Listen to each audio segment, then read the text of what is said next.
একটি video viral হয়েছে।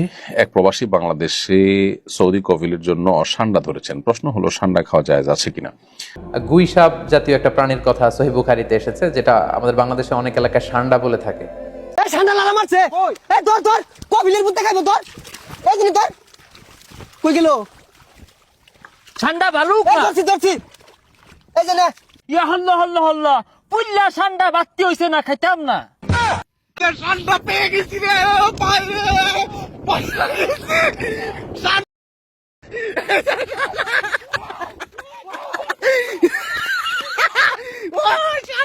আরব দেশে যে সান্ডা খাওয়া হয় এরাবিয়ানরা বিরিয়ানিতে ব্যবহার করে। বিপত্তি ঘটেছে এখানে যে একজন সান্ডা আনতে বলেছে, সেখানে গুই সাপ নিয়ে আসা হয়েছে। হ্যালো গাইস, কেমন আছো তোমরা? আশা করি প্রত্যেকেই ভালো আছো। বরাবরের মতো আমাদের নতুন আরেকটি ভিডিওতে আপনাকে স্বাগত। ভাই, দেশে সব কি চলতেছে, যেখানে যাই সেখানে দেখতে পাই এবং শুনতে পাই সান্ডা। আসলে সান্ডাটা কি জানি না।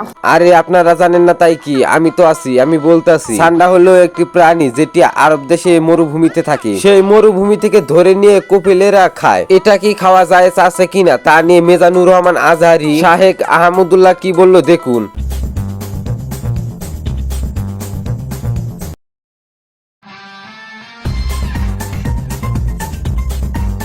বলো কি, তুমি সত্যি বলছো? হ্যাঁ। মেজানুর রহমান আজহারি সান্ডা নিয়ে কি বললো দেখুন। গুই সাপ জাতীয় একটা প্রাণীর কথা সহিহ বুখারীতে এসেছে, যেটা আমাদের বাংলাদেশে অনেক এলাকায় সান্ডা বলে থাকে। তো এই গুই সাপ জাতীয় প্রাণী খাওয়া কিন্তু হারাম নয়। আমরা সহিহ বুখারীর বর্ণনায় জেনেছি যে আল্লাহ রাসূল সাল্লাল্লাহু আলাইহি ওয়াসাল্লামের স্ত্রী মাইমুনা রাদিয়াল্লাহু তাআলা আনহার বাসায় রাসূল সাল্লাল্লাহু আলাইহি ওয়াসাল্লাম সহ অনেক সাহাবারা খেতে বসেছিলেন। সেখানে একটা প্লেটে গুই সাপকে ফ্রাই করে দেওয়া হয়েছিল। রাসূল সাল্লাল্লাহু আলাইহি ওয়াসাল্লাম খেয়াল না করে সাধারণ গোশত মনে করে সেখানে তিনি হাত দিচ্ছিলেন। তখন অনেক মহিলা সাহাবারা বললেন, ইয়া রাসূলুল্লাহ, এটা তো দব, এটা তো গুই সাপ। এই কথা শুনে আল্লাহ রাসূল সাল্লাল্লাহু আলাইহি ওয়াসাল্লাম সেখান থেকে হাতটা সরিয়ে নিলেন। তো এই দৃশ্য দেখে খালিদ ইবনে ওয়ালিদ রাদিয়াল্লাহু তাআলা আনহু জিজ্ঞেস করলেন, ইয়া রাসূলুল্লাহ, গুই সাপ খাওয়া কি হারাম? হারামুন আদ-দাব্বু ইয়া রাসূলুল্লাহ, আপনি যে হাত সরিয়ে নিলেন, গুই সাপ খাওয়া কি হারাম? রাসূল সাল্লাল্লাহু আলাইহি ওয়াসাল্লাম বললেন যে না, গুই সাপ খাওয়া হারাম নয়, তবে আমি এটা খেয়ে অভ্যস্ত নই, আমাদের এলাকাতে এটা পাওয়া যায় না, এজন্য আমি এটা খাচ্ছি না। তাহলে বোঝা গেল এক্ষেত্রে এটা রুচির সাথে সম্পৃক্ত। রুচিতে যদি আপনার না আসে তাহলে আপনি খাবেন না। মেজানুর রহমান আজহারি বলল সান্ডা খাওয়া হারাম না। এখন দেখি শাহেক আহমদুল্লাহ কি বলে। একটি ভিডিও ভাইরাল হয়েছে। এক প্রবাসী বাংলাদেশে সৌদি কফিলের জন্য সান্ডা ধরেছেন। প্রশ্ন হলো, সান্ডা খাওয়া জায়েজ আছে কিনা? সান্ডা একটি সরীসৃপ জাতীয় প্রাণী। এটি ছোট টিকটিকিও পোকামাকড় শিকার করে। দেখুন, সান্ডাকে কোরআন হাদিসে দব বলা হয়। বর্তমানেও আরব দেশগুলোতে এটাকে দব বলা হয়। তো এই দব সম্পর্কে 3 ধরনের হাদিসই আছে। কোন হাদিসে নিষেধাজ্ঞা সাব্যস্ত হয়, কোন হাদিসে এটার অনুমোদন সাব্যস্ত হয়। বিভিন্ন রকমের হাদিস কিন্তু রয়েছে। সাহাবায়ে কেরাম সান্ডা খেয়েছেন, এরকম হাদিস রয়েছে। আবার নবী করিম সাল্লাল্লাহু আলাইহি ওয়াসাল্লাম সান্ডা খেতে নিষেধ করেছেন, সেরকম হাদিস আছে। যেমন সুনানে আবু দাউদের একটা হাদিস রয়েছে, যেটি বর্ণনা করেছেন আব্দুর রহমান ইবনে শিবল। তিনি বলেছেন যে রাসূল আকরাম সাল্লাল্লাহু আলাইহি ওয়াসাল্লাম নিষেধ করেছেন, নাহা আন আকলি লাহমিদ দব, দবের গোশত বা সান্ডার গোশত খেতে তিনি নিষেধ করেছেন। এরকমটি সুনানে আবু দাউদে বর্ণিত হয়েছে। এবং হাদিসকে হাফিজ ইবনে হাজার আসকালানী রাহিমাহুল্লাহ হাসান বলেছেন। আবার একইভাবে আমরা দেখতে পাই যে ইমাম ইবনে হাজাম এবং ইমাম বদরুদ্দিন আইনি রাহিমাহুল্লাহ, ইমাম শাওকানি রাহিমাহুল্লাহ সহ অন্যান্য উলামায়ে কেরাম বিশুদ্ধ বলেছেন। এরকম একটি হাদিস সুনানে মুসনাদে আহমদে বর্ণিত হয়েছে, যেটা আব্দুর রহমান ইবনে হাসান বর্ণনা করেছেন। তিনি বলেছেন, আমরা নবী করিম সাল্লাল্লাহু আলাইহি ওয়াসাল্লামের সাথে একটি সফরে ছিলাম এবং এক জায়গায় আমরা অবতরণ করলাম।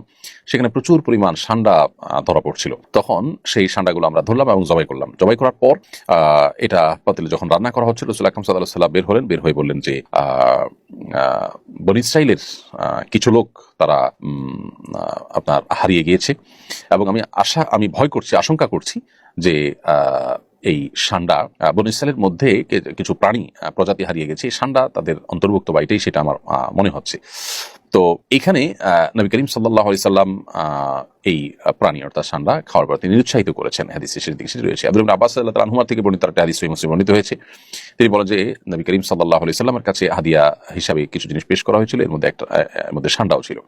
তো নবী করিম সাল্লাল্লাহু আলাইহি সাল্লাম সেখান থেকে খেয়েছেন। এরকম সবকিছু খেয়েছেন, কিন্তু সান্ডাটি তিনি খান নাই, এটা তিনি বাদ রেখেছেন। তাহলে আমরা মিশ্র পাচ্ছি এই সম্পর্কে। সবগুলো হাদিস যেহেতু বিশুদ্ধ এবং সবগুলো হাদিস ইবনে হাদিস কিতাবে বর্ণিত হয়েছে, জন্য সংখ্যাগরিষ্ঠ উলামায়ে কেরাম, বেশি উলামায়ে কেরামের মধ্যে সান্ডা খাওয়া জায়েজ, যদিও হানাফি উলামায়ে কেরাম এটাকে মাকরুহ বলেছেন, অনুত্তম বা অনুচিত বলেছেন। শাহেক আহমদুল্লাহ বলল সান্ডা খাওয়া হারাম না। সত্যি 100% সত্যি। সান্ডা নিয়ে নাসা ভাই কি ভিডিও বানাইছে দেখুন। এই কফিলের পুলা সান্ডা খেয়ে যাইছিলি নাহি? এই যে নে। ইয়াল্লা আঙ্গা বড় কই ফাড়াইছে। কুমিরে বাসা গুলে বাসা লইছে ধরে কুমড়া বাসা খায় আমার মরবার খো।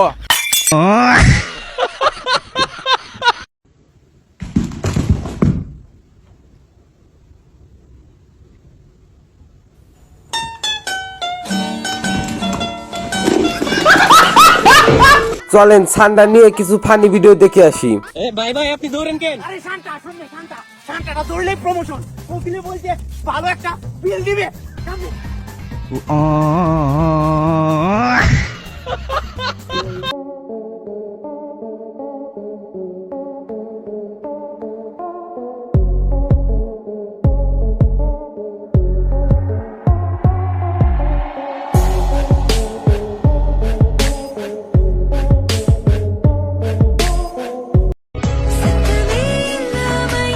ঠান্ডা 4XL সাইজ। এটা হচ্ছে ষান্ডার খামার। দেখেন এটা আমার কপিলের খামার। আমি আসছি আজকে আমার কপিলের সাথে এগুলা দেখার জন্য। খুব ভয়ঙ্কর, দেখেন এদের লেজগুলা। ধরতে গেছি, এরা কাটা মারে। এগুলো হচ্ছে ষান্ডা, খেতে খুব দারুণ মজা। এ হচ্ছে গুই সাপ এবং ষান্ডার মধ্যে পার্থক্য কি দেখুন। এই জন্য গুইসাপ আর ষান্ডা একেবারেই এক না। ষান্ডা খুবই শান্তশিষ্ট একটা, খুবই নিরীহ। গুইসাপও নিরীহ, কিন্তু গুইসাপের খাবারের প্রকৃতি আর ষান্ডার খাবারের প্রকৃতি ভিন্ন। গুইসাপ হচ্ছে মরা মুরগি, মরা ছোট ছোট কোনো কীটপতঙ্গ, এমনকি ডিম, সাপের ডিম পর্যন্ত সে খেতে পারে। আর সেখানে ষান্ডা হচ্ছে শুধু লতা পাতা গাছ, এই ছোট ছোট লতা পাতা খেয়ে বেঁচে থাকে। এবং বসবাসের প্রকৃতিও সম্পূর্ণ ভিন্ন। ওইটা হচ্ছে পাহাড় পর্বতে, মরুময় বেষ্টিত, পাথরের পাহাড় বেষ্টিত জায়গায় ছোট্ট একটা গর্তের ভিতরে লুকিয়ে থাকে। তো অ্যারাবিয়ানরা তখন সেখানে পানি আর পানি ঢালতে থাকে, বিরাট বিরাট পানি নিয়ে যায়। তো সেখানে পানি ঢালতে থাকে, তো যেহেতু পানি সহ্য করতে পারে না ষান্ডা, সে উপরের দিকে উঠে আসে এবং একটা পর্যায়ে তাকে ধরা হয়। আচ্ছা, সবাই এত সান্ডা সান্ডা করতেছে কেন? এখনো পর্যন্ত এই সান্ডার রহস্যটা না জানা আমি। এটা রহস্যটা কি? হ্যাঁ, আপনারা কেউ জানেন? জানলাম একটু কম তো। কি একটা অবস্থা, ফেসবুকটার ভিতরে ঢুকতেই পারতেছি না এই সান্ডার লিগা। সব জায়গায় সান্ডার গুইসাপ। দেখুন, এটি হচ্ছে দুবাই এবং সৌদি আরবের শেখদের সব থেকে প্রিয় একটি খাবার। এই ছবিটি যে এডিট করছে তাকে একটি নোবেল দেওয়া উচিত, তাই না? ঠিক বলেছো। আম্মু আয় সান্ডা খামু।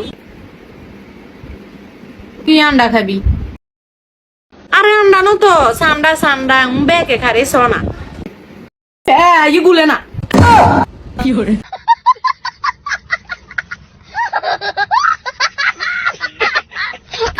আজকের মতো এই পর্যন্ত। সবাই ভালো থাকবেন। আর হ্যাঁ, এই চ্যানেলে নতুন হয়ে থাকলে চ্যানেলটি সাবস্ক্রাইব করে দেবেন। ধন্যবাদ।